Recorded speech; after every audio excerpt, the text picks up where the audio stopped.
and Marana Mornings. Arizona Sports, the local sports leader. Bickley Blast. Like many former catchers, Bob Brenly has great baseball vision, and for all the issues and injuries facing the 2024 Diamondbacks, he distilled their biggest problem to one key observation on Friday. Number one, they are no longer terrifying and unnerving opponents, and number two, without that identity as caretakers of chaos, they're just not fun to watch. Now, maybe the Diamondbacks offense rallied around Brenly's comments over the weekend in New York, or maybe their lineup finally committed to grinding through at bats as if their lives depended on it. Either way, salvaging a split against the Mets is nothing to celebrate except for this. It buys this baseball team what they need most, and that is time to get right. Sunday's game was also an impact statement from Ketel Marte, and I couldn't help but remember how bummed out Marte was last year when he didn't make the All-Star game, when Luis Gonzalez had to console him, telling him it was far more important to show out in the postseason when nobody can forget your name, and how Marte is hell-bent on making that All-Star game this weekend. This much also became clear to me against the Mets. Given the state of the lineup in general, and Corbin Carroll in particular, they're going to need more than Marte to be an All-Star player this year. If this team is going to get back to the playoffs, they're going to need him to be at an MVP level, and yesterday was proof. All right, today's Bickley Blast brought to you by my great friends at Chapman BMW, who make luxury attainable. Find them online at chapmanbmw.com. At least last year they were fun to watch.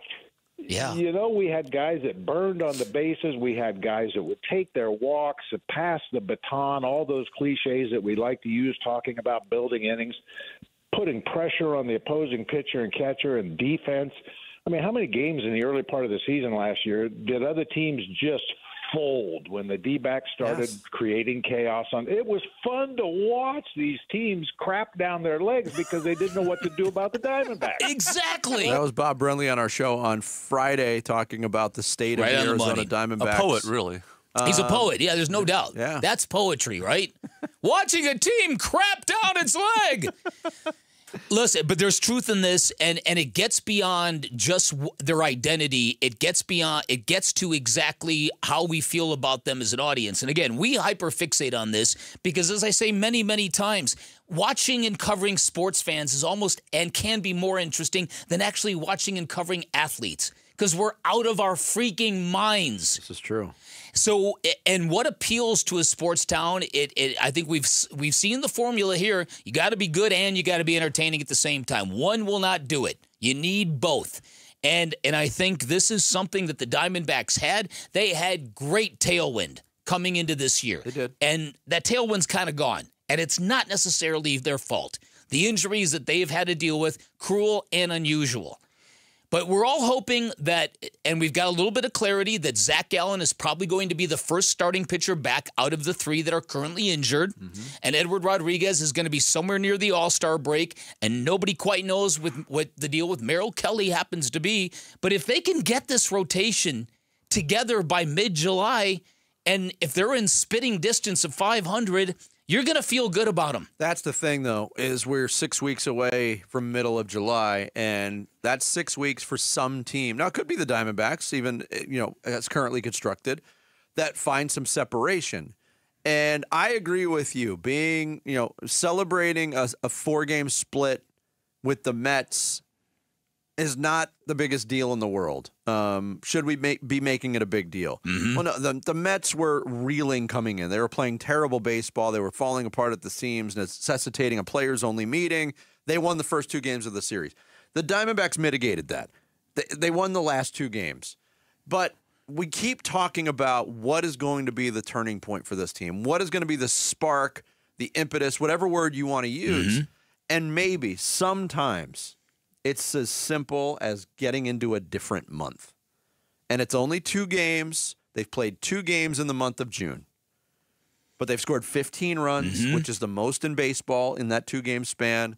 They've stolen 4 bases, the most in baseball in that span. Mm-hmm. That is what we saw early in the year. That is what we saw last year. So maybe it's just something as psychologically soothing as, hey, it's a new month. Man, May really sucked.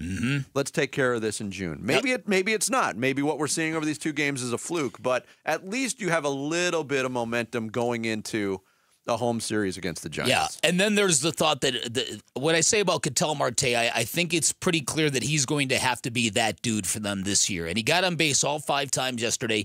That home run in the 9th inning was an epic at bat. Yes. And the pitch before he homered, it might have been borderline. It looked like it might have been a high strike, and he might have gotten lucky with that. But that next pitch, he just when you hit it to an overhang in center field, you've kind of hit the ball a long way. And he did. 439 on that one. Yeah. And the joy and the smile on his face as he rounded the bases, and watching Justin Martinez go nuts. He went, I've never seen a player like that before, and that's it. I agree. So let's hope that moment is a galvanizing one. And again, we've been burned by these moments and hoping this is the turning point and this is the corner that they've now turned. It may be none of that stuff, but it just felt yesterday like, okay, that was a big win in the context of a struggling team trying to hang on. But here's another reason. Let's go back to the concern. You mentioned all the injuries to the starting rotation. They are without 3 of their projected starters right now, one of which, Eduardo Rodriguez, has not thrown a ball this year. The 2 guys that they can count on for availability right now are Brandon Pfaadt and Jordan Montgomery. Jordan Montgomery on Friday night was not good, and he beat himself up afterwards, and I think his synopsis was right on the money. He was throwing batting practice out there. He got shelled. He gave up. He was staked with a 3-run lead in the first inning. Brandon Pfaadt was staked with a 3-run lead as well. Gave it up yesterday. There is no wiggle room for those 2 guys to struggle. No. They absolutely have to overperform if the D-backs are going to tread water. And you think about how devastating this weekend could have been when the offense finally awakens and then the pitching staff can't hold a lead. It's getting a team in lockstep when it's producing offensively and pitching proficiently and picking up the baseball. That's apparently a very hard thing to do, to coordinate all 3 elements of the game at once. Yeah, and when you do it for a sustained stretch, you see what the result is. But you said something, too, about tailwind going into this year. This is a reminder that, and I don't even care if it's a good team from year to year. Every season, every iteration of every team is different. And the really good organizations can cut and paste, whether it's new players coming in, they find a way to recapture that magic. But the Diamondbacks in their history, it's been a stark reminder, hey, every year is different, because last year was magical. And outside of a couple minutes this year, even with mostly the same guys and an enhanced roster, we all agree this team is better than last year's team on paper. Sometimes it's hard to replicate that. Yeah, no, you're right. And every single season is different. Yeah, you're right about that. You're right. So now they're coming home. This is what's good here is you've got a series against the Giants. Now this is one of these teams that are in that soup of mediocrity that you're going to have to be on top of. Did you say soup? The stuff that floats on top of that soup, Jared, before you stir it. That's before you stir it. That's right. Yeah, that's where the Diamondbacks have to be. This soup of mediocre teams, the Giants, the Cardinals, rattle them off. This is a shallow pool they're swimming in, which is one of the primary reasons to still be hopeful.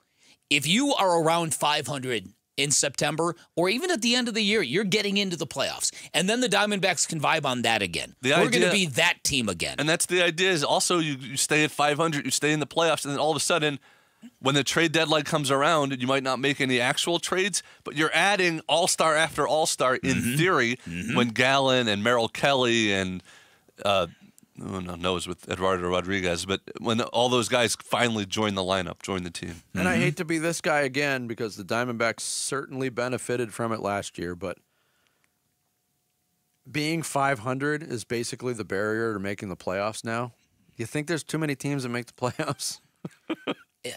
Well, the Diamondbacks last year would be proof that that this is working. That whether you like it or not, maybe barely got in and made that. Maybe you think it's a little cheese ball that a team can be just. Well, they still have less than the other sports. That is what is happening, though. Is We've seen it the 2 years in this format for Major League Baseball. The teams that get in as wild cards, they get in and they play well and they make some noise. Yeah, what's wrong is the playoff series aren't long enough. No, in the beginning. That's exactly right. But if these teams that were squeaking into the playoffs, like the Diamondbacks, were just bowing out quickly and not competing, that would, I guess, be a stronger argument to reduce the number of teams. But I mean, 500 over a course of 162 games, it's not very inspiring.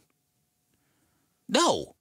Again, and the way they moonwalked into the playoffs last year, was not the Diamondbacks either. were anything but exciting going into the playoffs last year. Yeah, but teams, you see that in the NFL, teams get in at 9-8, and the NBA teams get in at 500 at the bottom of each playoffs. The stat that I saw last week, the Diamondbacks scored, 6 runs in their final 5 games of the regular season last year, and then blew up in the playoffs. Yeah. Clean slate. Yep. Yep. Thanks for watching Bickley and Marotta. Click to see the latest Bickley Blast and hit the button in the middle to subscribe to Arizona Sports.